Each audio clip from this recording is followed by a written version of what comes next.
So there we go.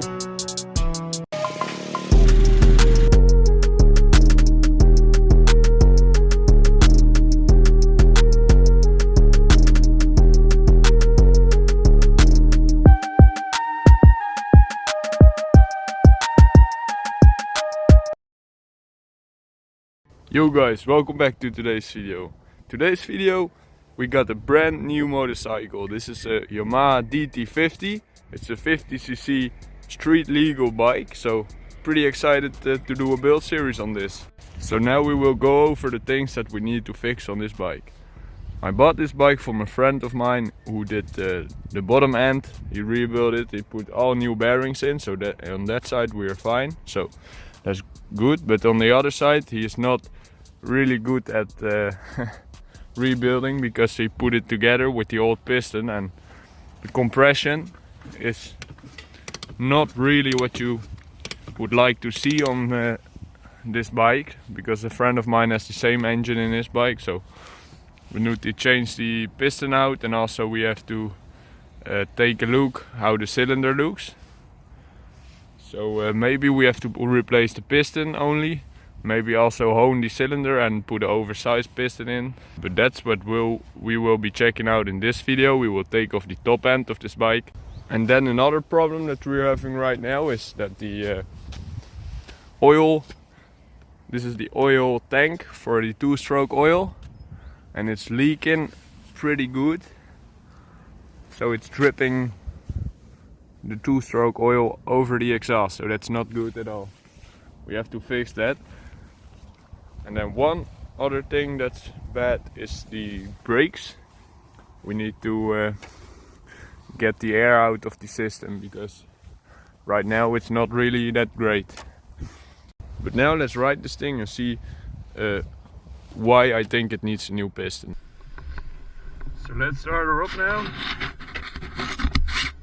See how many kicks it would take. I think it's one, because it's a little bit warm right now because I drove it. So let's see.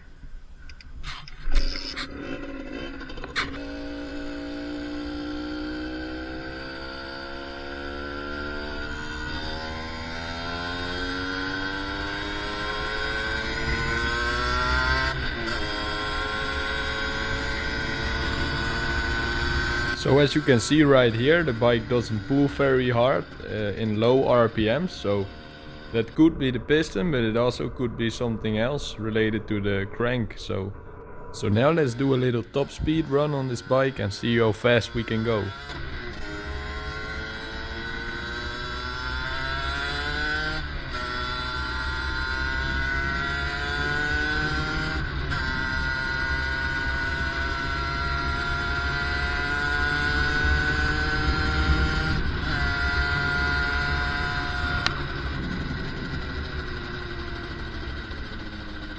So there we are back home, and now we will start taking off all the plastic so we can make a little bit more room, so we can take off the exhaust and also the top end of this bike. So let's do it. Also, this battery is dead, so I will charge it up, so let's take it out.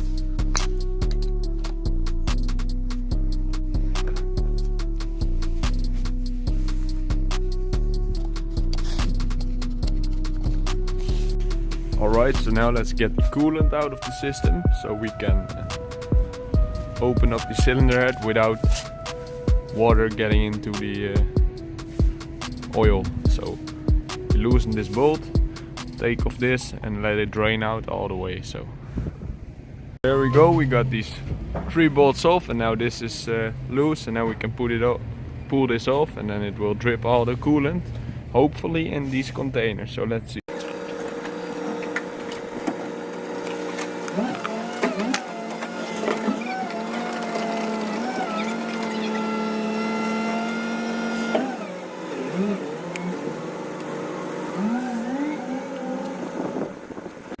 So to take the old radiator off, you have to loosen this cap, these 3 bolts right here, loosen these up, and now you have to get the coolant line off from the cylinder head. So let's do that right now, and we can take this off.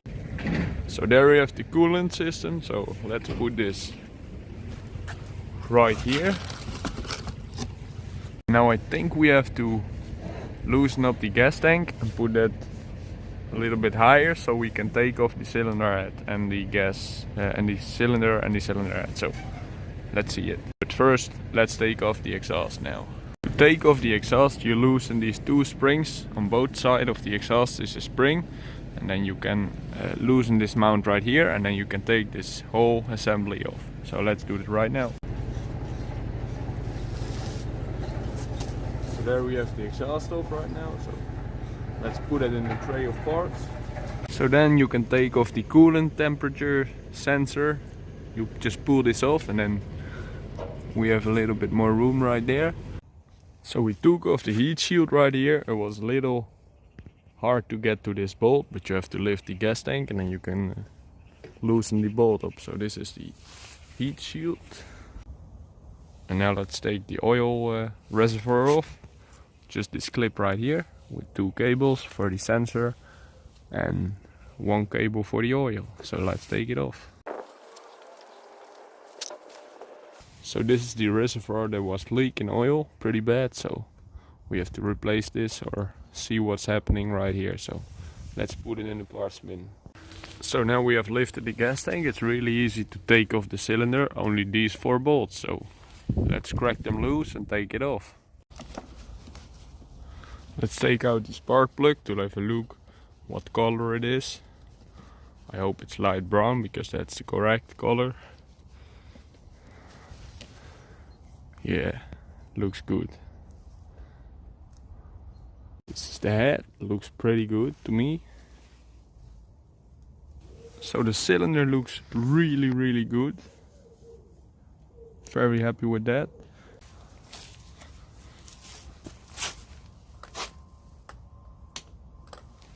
Let's put a towel so nothing can fall into the engine.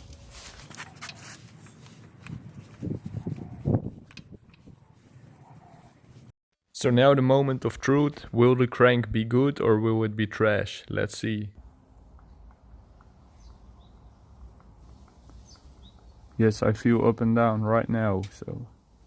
So unfortunately the crank is bad, but the positive side is that we can rebuild this engine and make sure it's all good. So tonight I will check what parts we're going to order for this bike. So if you're curious to know, I will put a little clip on the end of this video where you can see what I bought for it.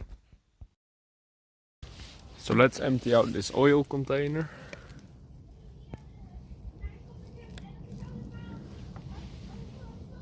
It's not looking too bad because it's this oil and Mo2 oil together, so it has a little bit of a black color, but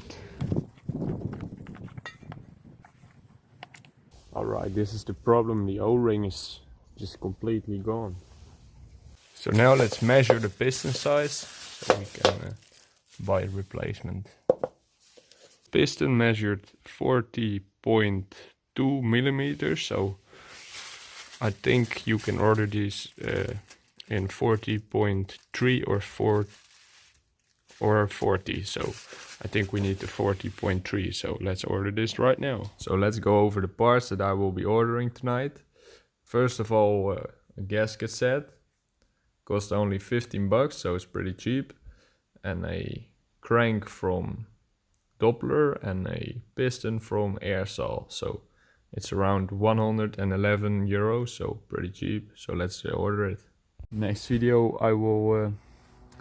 we will take off the engine, open it up all the way, see if we found any other problems, and I will go ahead and order the parts right now. So subscribe if you don't want to miss out on these videos, and I'll see you in the next one. Bye.